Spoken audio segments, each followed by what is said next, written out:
আসসালামু আলাইকুম। তো গাইস, আমি বাজিত আছি। এখন আপনাদের সঙ্গে কথা বলবো শাকিব খানের অন্তরাত্মা ছবি নিয়ে।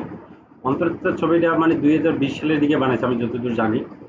আপনার লিডার আমি বাংলাদেশ এবং কি এই অন্তরাত্মা, এই দুইটা ছবির শুটিং মানে একই টাইমের দিকে মানে ইয়ে হয়েছিল। পরে এরপরে মানে গুলি ছবিতে মানে ই করে, গুলি ছবিটা মানে কইরা পরে শাকিব খান বাইরে চলে যায়, আমেরিকা চলে যায়। ওখান থেকেই মানে করেন পরে গুলি ছবির ডাবিং টুবিং করে নিয়ে আসে পরিচালক এসওয়াল হক অলি। পরে ছবিটা মুক্তি দেয়। তারও আগে এই ছবিটা আহ, গুলি ছবিটা মুক্তি দেয় 21 সালে। এরপর আর শাকিব খানের একটা ঈদে খালি একটা ছবি মুক্তি পায়, এরপর আর কোনো ছবি মুক্তি পায় না। পরে 22 সালে যখন সে দেশ আসে, তখন আবার গিয়ে ওই ডিজার আমি বাংলাদেশের একটা গানের শুটিং বাকি ছিল, ওই গানের শুটিংটা করার পরে পরে ওই ছবিটা আবার মুক্তি দেয় 22 সালের শেষে, মানে কোরবানির ঈদে। আহ, ঠিক আছে। আর গলি ছবি দিয়েছিল 21 সালের রোজার ঈদে। আর এর মধ্যে পরবর্তীতে আবার গিয়া আপনার ওই পরে যে কোরবানি ঈদটা পড়ছিল ওই ঈদে, ওই তখন শাকিব খানের কোনো ছবি মুক্তি পেয়েছিল না, তখন শরীফুল রাজ আরো অনন্ত জলিল আরো অন্যান্য নায়কের মানে ছবি মুক্তি পেয়েছিল। পরে শরীফুল রাজের ওই পরাণ ছবিটা মনে করেন হিট হয়ে যায়। পরে যখন আবার শাকিব খান আসে তখন আবার গিয়ে লিডার বাংলাদেশ এই ছবিটা মুক্তি দেয়। অথচ দেখেন এই ছবিটার থেকেও এবং কি প্রিয়তমার থেকেও আমার মনে হয় যে মানে এই অন্তরাত্মা ছবির ভালো, মানে গল্পটা অনেক স্ট্রং, মানে প্রিয়তমার থেকেও। অথচ এই ছবিটা অনেক আগেই কমপ্লিট হয়ে রয়েছে। দেখেন, শাকিব খান দেশে ছিল না, কিন্তু তারা তো ওই ছবিটা মুক্তি দিয়ে দিতে পারতো। বলুর তো যে রোজারিতে ওরা ওরা কোরবানিতে কিন্তু মুক্তি দিয়ে দিতে পারতো। ঠিক আছে, তাইলেও কিন্তু মনে করেন যে ভালো একটা মানে কালেকশন করতে পারতো। যেটা মনে করেন যে যে কালেকশনটা এটা করছে মানে পরান দিয়া পরান দিয়ে করছে। ঠিক আছে, ওই কালেকশনটা কিন্তু এরা করতে পারতো। মানে শাকিব খানের এই বরবাদ ছবিটা ওই অন্তরাত্মা ছবিটা করতে পারতো এবং কি আছে বেশিও করতে বেশি করতো। কারণ শাকিব খানের তো একটা আছে। ঠিক আছে, ফ্যান পেজ আছে। তারা আরো ছবি পায় না দেখে পরে কি করবে, তারা অন্য অন্য অন্য হিরোদের ছবি দেখছে। ঠিক আছে, আর সে তখন রায়ান রাফি নিজেও একটু মানে শাকিব খানদের একটু পাম্পটি দিচ্ছে যে আমি শাকিব ভাইকে নিয়ে ছবি করবো, এটা করবো সেটা করবো। মানে শাকিব ভাইকে নিয়ে মানে এমন একটা ছবি করবো, এমন একটা গল্পই করছি। ঠিক আছে, যাতে মানুষ খাতা কলম নিয়ে বসলেও যাতে কোনো ভুল না ধরতে পারে। ঠিক আছে, সে কিন্তু এই ধরনের মানে প্রত্যেকটা ইন্টারভিউতে কিন্তু এই ধরনের মানে দিচ্ছে, পাম্পটি দিচ্ছে।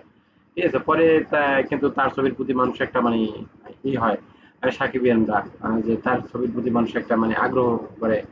পরে ওই অনন্ত জলিলের ছবিটা কিন্তু দেখে না। ঠিক আছে, অনন্ত জলিল ছবি দেখে না। তাছাড়া অনন্ত জলিল গল্প তেমন একটা ভালো না, এবং কি অভিনেতা আরো আরো ভালো না। ঠিক আছে, ওখানে মনে করেন বিদেশি শিল্পী নিছে, হলিউডের কিছু শিল্পী নিছে। তারা মানে ইংলিশে ডায়লগ মালগ দিছে তাদের, হয়তো তারা ঠিকঠাক মতো তাদের গল্পের স্টোরি বুঝাইতে নেই বাংলাদেশের প্রেক্ষাপট অনুযায়ী। ঠিক আছে, দেখ গল্প ছবিটা তাদের তো তারা বুঝুক। অথচ দেখেন, শাকিব খানের এই অন্তরাত্মা ছবিটা এত সুন্দর একটা ছবি। এই ছবিটা এতদিন তারা আটকে রাখছে। এখন আবার গিয়ে ভালো ভালো ছবি আসছে, মানে সেটার সাথে আসছে। শাকিব খানের নিজেরই মানে কয়েক গুণ, মানে এটার থেকে কয়েক গুণ ভালো একটা ছবি।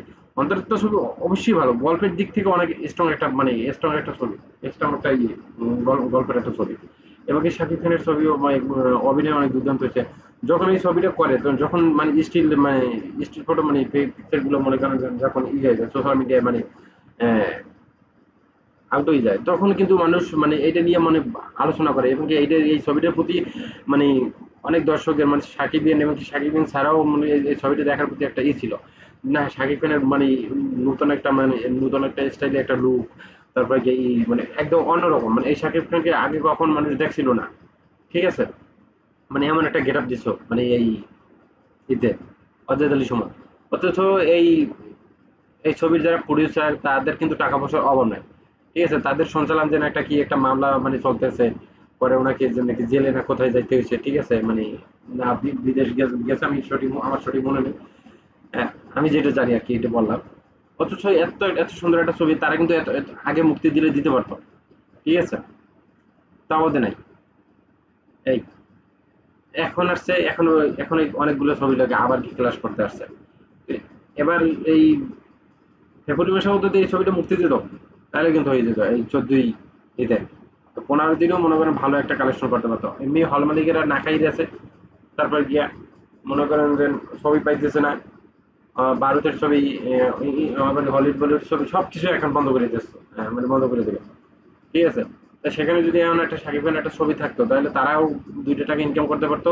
ওকে তারাও মানে প্রযোজক হিসেবে তারাও 2টা টাকা ইনকাম করতে পারতো। এখন এই এতগুলো ছবির সাথে মানে করবে, ফাইট করবে, তারপর কি টাকা ইনকাম করবে, তার হল পাইবে করে। বুঝলাম গল্প ভালো, সবাই সবাই দেখবে, কিন্তু পর সবাই তার দেখতে পারবে না, দেখতে চাইলেও দেখতে পারবে না। কয়দিন দেখবে ভাই? অফিস অফিস তো খুলে ফেলাইবে। মানুষজন দেশে বাড়ি, দেশে চলে গেছে, ঢাকা ঢাকা যখন যারা ঢাকা থাকে ফ্যামিলি নিয়ে তারাও চলে গেছে অনেকে। ম্যাক্সিমাম লোক চলে যায় বাড়িতে, ঠিক আছে, ঈদ করার জন্য।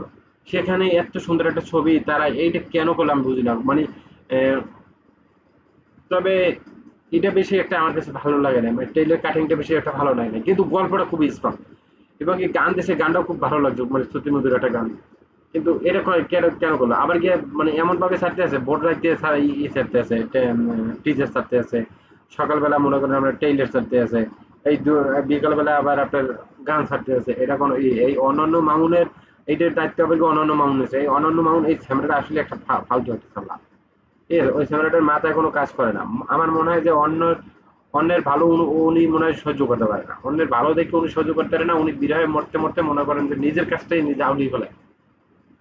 ঠিক আছে? নিজে যে কাজটা করে ওই কাজটাই মনে করেন আউলিয়ে ফেলে। এই কাজটা নিয়েছে, যা সে ওর দায়িত্ব নিয়েছে, ওর দায়িত্ব নিয়ে এটা ঠিকঠাক মতো মানে প্রচারণা করবে না। কোনো একটা নাই, কি বলে, স্ট্যাটাস নাই বা কোনো কিছু নাই, হুট করে মনে করেন ছাড়িয়ে দিতেছে। তাও একটা নর্মাল একটা চ্যানেলে ছাড়িয়ে দেয় যেখানে মনে করেন যে ওই আপনার সাবস্ক্রাইব নেই, মানে 2-3 হাজার সাবস্ক্রাইব। ঠিক আছে? হ্যাঁ, ওইসব চ্যানেলে ছাড়িয়ে দিচ্ছে। ও কয় তো আমি উমুকে একটা চ্যানেল দিয়া সাকিব খানের অন্তরে তার একটা আসবে, এই জিনিসটাও তো বলে, এই জিনিসটাও বলে না। আবার কি সাকিব খানের ওই বড় ছবিটা মুক্তি নেওয়ার জন্য মনে করেন দর্শক কিরকম মনে করেন যে এটা নিয়ে আন্দোলন করলো, এইটার মধ্যে তার এরপরে বুঝ হয় না যে এই ছবিটা দেখার জন্য মানুষের সব থেকে আগ্রহ বেশি। আর এটা আমাদের 4-5 বছরের পিছনের ছবি। ঠিক আছে? তাহলে এটা আমি অন্য একটা সময় মুক্তি দিই, লাগলে এই 1 মাস পর মুক্তি দিই। বরবাদের 1 মাস পর মুক্তি দিলেও তাইলেও মনে করেন যে ভালো টাকা একটা কালেকশন করে জানতে পারতো। ঠিক আছে? এখন মনে হয় এখন হল পাইবে কয়টা? এখন মনে করেন হল আছে 200টা। আর আর আপনার নিশ্চয় কমিলে তো 20টা হল পাইবে বা 30টা হল পাইবে। সিএম মনে করেন 20-30টা হল পাইবে। বাকিতে মনে করেন 200 হল পাইলে ওরা যদি 30টা 60টা পায়, যদি শাকিব খান যদি মনে করেন 100 পায়, বা 120টা পায়, 120টা পাইলে তাহলে এই দুইটা ছবির মধ্যে ভাগ হয়ে যাবে না? বা দুইটা মিলে 130টা হল, 30টা হল পাইলো।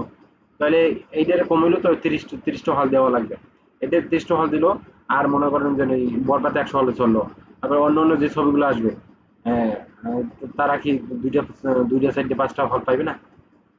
এ কত বড় একটা ভুল করতেছে, কত মনে করেন যে আমি মনে করি এই ছবিটা আসলে পরে আসলেই মনে হয় যে ভালো হইবে। তাহলে প্রযোজকও টাকা পাইবে, হল মালিকরাও আবার কি ব্যবসা করতে পারবে। ঠিক আছে?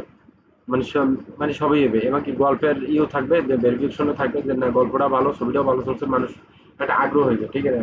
আগ্রহ হবে যে না ছবি দেখে আসি। যাক, এই ছিল আমার বলার কথা। আসলে গল্পটা ভালো, এখন মানুষ কিরকম দেখে না দেখে এখন এখন তো আল্লাহ পাকই ভালো জানে। ঠিক আছে? আমার চ্যানেলটা যারা নতুন দেখতেছেন তারা আমার চ্যানেলটাকে সাবস্ক্রাইব করুন। আর কি বলবো, লাইক করুন, শেয়ার করুন। আল্লাহ হাফেজ।